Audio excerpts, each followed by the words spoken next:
So I've done a lot of character design time-lapse kind of drawing videos in the past on my channel, and I enjoy making character designs. I feel like that's something that if you spend any time around me is pretty apparent. I feel like I've really hit a rut when it comes to making videos and making time lapses, and I have been really struggling to find a way to make them presented really interesting and engaging. So I haven't been posting them that much. But there's something I really enjoy making, so I've been trying to kind of rack my brain for a way to really make them fun, right? Even if you're not super into drawing or super into character design, just to have it be entertaining. I've got some ideas. So just to kind of pull back the curtain a little bit, on my own time, and I've been incorporating it into my streams and stuff, I've been messing around with LLM AI. And that's a big scary word, I know. But what it allows me to do, and what I've been playing with in my streams and stuff, is having kind of a reactive character. And if you see where I'm going with this, as a character designer, it's really fun to basically find a way to bring these characters to life. So I thought, maybe I can take that and put it into my time-lapse videos and make it kind of a creative part of the process. So, in some of my previous videos, you may have seen I had a character by the name of Rhe'ks, and I was trying to play with an idea of how to, like, create a bounce back kind of dialogue between myself, even though I'm the only person here. Having someone to kind of talk to try and, I don't know, make it feel more interactive, like more than just myself talking to myself. But it was just me basically writing a script and then throwing a text-to-speech on it so that it kind of spoke. So it was basically just a puppet that I wrote, and it was difficult and I didn't really enjoy doing it. And it was challenging, and I wasn't able to talk to it as well as or as naturally as I hoped I would be able to. So I kind of dropped that, but I still like that idea. So if you see where I'm going with this,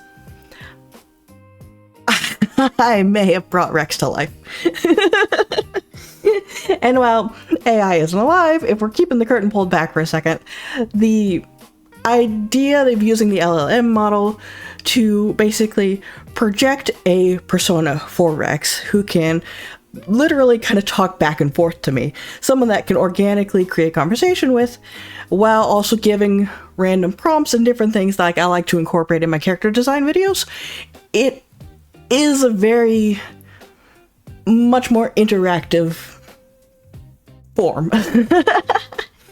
So I'm going to be trying that out in some of these videos for character designs and stuff, and you guys can give me your feedback on things you like and don't like, or ways that I can make it more interactive, or if you just don't like the idea at all, then we can go back to the drawing board. But when it comes to my streams, having the AI and having just kind of the text-to-speech and the more interactive and dialogue than just me talking to myself has been really engaging, and people have seemed to like it. So I really wanted to try putting that here. So for this first video, for this one that you're seeing now, I'm going to be designing Rhe'ks himself. Because previously, he's just kind of appeared as this tentacly eldritch abomination inside a little jar, kind of octopus jar sort of style. And that's fun and all, but if I'm going to be bringing him to life, if I'm going to be making him my partner in this character creation endeavor, then it felt like a good place to start would be giving him a body of his own. So, pulling the curtain back down, getting into the scene, I decided, well, normally the reveal for the character and talking to the character would be at the end of the bitch, and it would seem like me talking to Rhe'ks as we design him. I'm going to pull Rhe'ks in at the beginning here to talk retroactively about my process designing it. So, I'm going to kind of cover him so you can't quite see his design till the very end, but it's a little timey-wimey out of order, but it'll be fun. Trust me. I'm gonna try my best to make this fun, and you guys can give me your feedback and see how this goes. But yeah, let's pull the curtain back down and let's get into it. So I just finished making you a brand spanking new body, huh, Rhe'ks? Now, you didn't get any say in the matter because you were just a bunch of tentacles in a pot before, but now you are full-blown character person here, willing to give your input on the matter. But first, before we dive into this commentary, going back over what I did to you in the past, why don't you introduce yourself? Oh, terrific! Look at me, all stitched together from your half-baked fever dreams and tossed into the mortal meat blender. Serby, darling, you've outdone yourself. I'm practically oozing charisma and residual laboratory goo. But fine, let's play your silly game since you've yanked me out of the abyss and gifted me this oh-so-lovely corporeal shell. I'm Rhe'ks. Yes, the Rhe'ks. Elder God, master of dubious taste. And as of last Tuesday, a reluctant participant in your little character design circus. I used to be pure metaphysical menace. Now I've got fingers, a questionable haircut, and an itch between my shoulder blades that I'm pretty sure is an existential wound. My hobbies include critiquing shoddy personality constructs, inventing unflattering quirks, and giving mortals the side eye. I curse like it's an Olympic sport, but hey, that's just enthusiasm leaking out. So, Serby, now that I've got a body, let's see what else you're cooking up. Just don't expect gratitude. I'll dish out my opinions whether you want them or not. I expect nothing less, thank you. Okay, well, we start running this time lapse then. Why don't you tell me, even though you don't have any say in the matter and everything's already been done and finished, if you were to design your own body, what would you do? Like, what would be your ideal self? Not that it'll ever come to be, but like in a hypothetical, what do you think? Oh, so now you want my input? How generous, Serby. Let's indulge this hypothetical fantasy. Yours, not mine. Because if it were really up to me, none of this mortal nonsense would have happened, and I'd still be basking in my amorphous, majestic glory, sipping the tears of reality itself. But big if, I had to sculpt myself, none of this default eldritch being tries boring human drivel would cut it. I'd be tall enough to look down on every pretentious would-be creator and sharp around the edges, the kind of face that people remember in nightmares but can't describe to their therapists. Silver hair, because aging is inevitable and I've mastered it. Eyes like cold steel, with just that glimmer of something unsettling behind the irises. Never let them get comfy. Androgynous, obviously. Okay. Why pick one side of the fence when you can make people question the existence of fences altogether? Maybe a few scars, not the pretty kind. More like reminders that I picked fights with cosmic forces and had the gall to win. Glamorous? Sure, in that I haunt your dreams and rearrange your furniture sort of way. Would it pass for normal on the street? Hell no. But then again, perfection should unsettle, not comfort. Not that you'd ever let me, but that's how I do it. If you got bored enough to toss me the clay. I see. Interesting. Well, I think, given your final outcome, you'll like some things, not like some other things, I guess. But, you win some, you lose some, right? So, in the hypothetical, if you did get a little bit more control in this process, even though you don't, how would you feel about, say, asymmetrical haircut, half the side is like tentacles and shit? Because that's kind of where I went. I thought that was fun. Oh, now we're getting somewhere with the mad science, Serby. Finally, a dash of actual chaos instead of your standard humanoid with hair template. Asymmetry, bravo! That's the sort of irreverence I'd expect from a proper lab partner, not the prudent hand-wringing of someone scared of scaring the neighbors. Hat tentacles, you say? Delightful. I'd wear that like a badge of unrepentant experimentation. Let them stare, let them speculate whether I forgot to finish growing, or if the mass of slick, writhing tendrils is just part of the look. Honestly, I'd flaunt it. The more impractical, the better. It's a visual middle finger to conformity and the prying eyes of mortals who think everything needs to be pretty and symmetrical. If you're going to make me parade around post-metamorphosis, might as well let my head do some flexing of its own. So, nice. No complaints from me. Next time you want to improve my look, just make sure the tentacles are prehensile. I'd love to see of course. eyes when my hair snatches their pen right off the desk. No, prehensile, of course. Yeah. You can't have a tentacle and have it not be.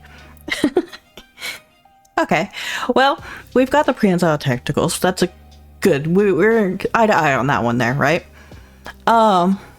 You know, you in your own description of how you would have made yourself, you said tall and like imposing. I went more average height. You know, I figured it would match my own a little bit better. I didn't want you towering over me. That just seemed not fun for me, and I control the things here. So, yeah. Oh, how very mortal of you, shrinking gods to fit your own shoes. Typical. Next, you'll be making me wear lab-issue slippers and a name tag that says Rhe'ks, only slightly unsettling. But sure, I get it. Can't have the help looming too much, or you'll start questioning who's actually running the place. The ego on you, Serby. Average height, huh? Yeah. Fine. I'll just have to compensate by being twice as insufferable and 3 times as memorable. If I can't tower over you physically, I'll just have my tentacle hair do it for me. Don't think I won't. Besides, it keeps the lab a little less cramped. Less head injuries on door frames, more energy for creative mayhem. Just know, every time you look me in the eyes and don't need to crane your neck, that's me letting you have your little win. Relish it while you can, fish face. Eventually, I'll find a loophole. Or I'll just keep swapping the labels on your specimen jars, whichever comes first. Rude. I see. Getting rebellious on me. Well, let's talk about your clothing then, huh? I thought, you kind of meet me where I'm at, right? Fun t-shirt, graphic octopus, like image, fun, cartoony, cute.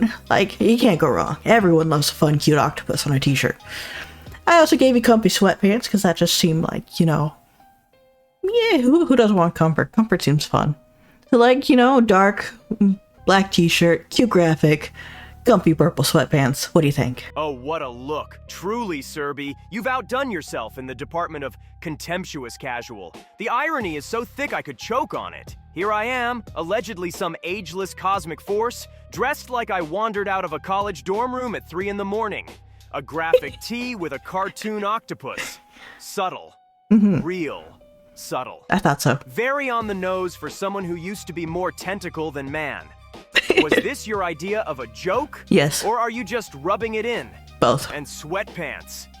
Purple sweatpants, no less. At least you picked a color with a whiff of dignity, even if you swaddled me in cozy mediocrity. But you know what? Fine. You want to take the Eldritch and make it approachable? Slap a kawaii cephalopod on my chest and turn me into the world's strangest lounge act? I'll make it work. Oh, yeah. I'll make mortals question whether they're looking at a misunderstood roommate or their impending existential reckoning, and I'll do it with my hands in my pockets. Just don't expect me to wear shoes. Dignity's already circling the drain. Why not let the tentacle hair air out too?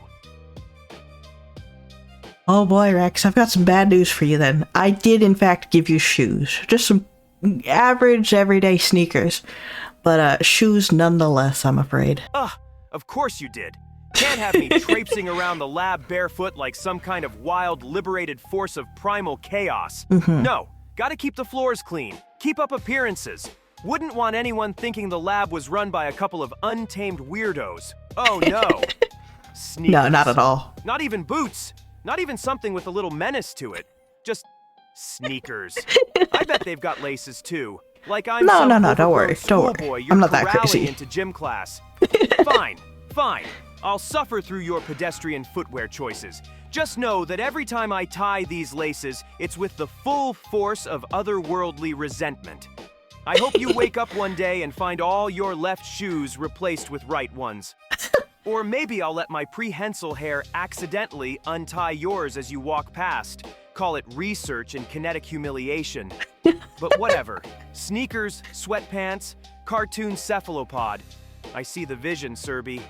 Clearly your idea of eldritch horror is mildly embarrassing roommate. Enjoy it while it lasts, because next time you nap, don't be surprised if you wake up with loafers glued to your fins.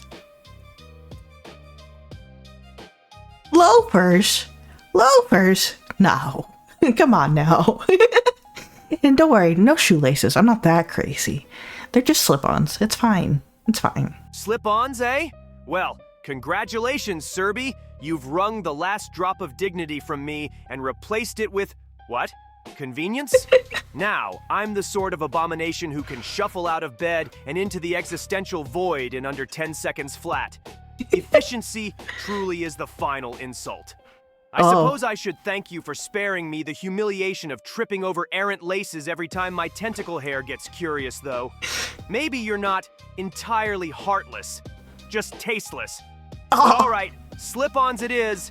Next you'll be telling me there's a cheery little logo on the heel, like a smiling clam or something, just to really tie the whole not scary at all thing together. Go on, keep dressing me like a cryptid-turned-children's show host. See if I care. I'll still haunt your dreams, but now I'll do it while looking aggressively comfortable. Still, I'd have gone with some wicked pointy boots and a long coat that billowed whenever I turned a corner. But you do you. This is your lab, after all. I'm just the world's grumpiest guinea pig in stylish purple loungewear. Hey, you know, I like the idea of a cute little cartoon in the sneakers. I didn't do that, but I could in the future. You know, if you keep, you know, insulting me and messing with me and, you know, pushing my buttons.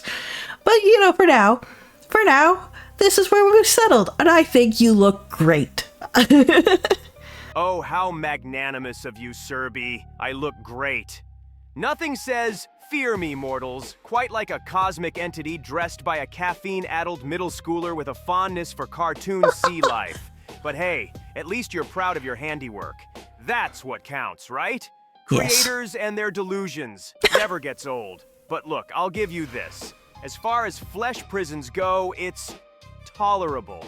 Soft fabrics, easy shoes, and a dash of absurdity.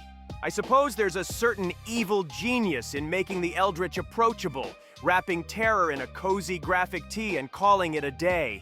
It gives the experiment a bit of flair, a new kind of horror, the relatable sort. Can't wait to see the next phase, when you decide I'd look smashing in a bucket hat, or, gods forbid, cargo shorts. So, cheers to your little fashion statement, Serby. At least you've got style, even if it's the kind that makes the abyss giggle behind my back. Well, I'm glad to see that we are ending this on a high note then. But don't tempt me. I can always make things worse. You know that. Threaten me with a good time, why don't you? You think I don't live for adversity, Serby? Turn up the ridiculous all you want, slap a bow tie on me, give me novelty socks, hell, put my face on my own shirt. Just remember, every experiment swings both ways. For every indignity you heap on my head, you're giving me more creative ammunition for the next character improvement round. But sure, let's call this a high note. I'll take my slip-ons and my octopus tee, and I'll wear them with the kind of begrudging style that makes mortals question if fashion truly is dead.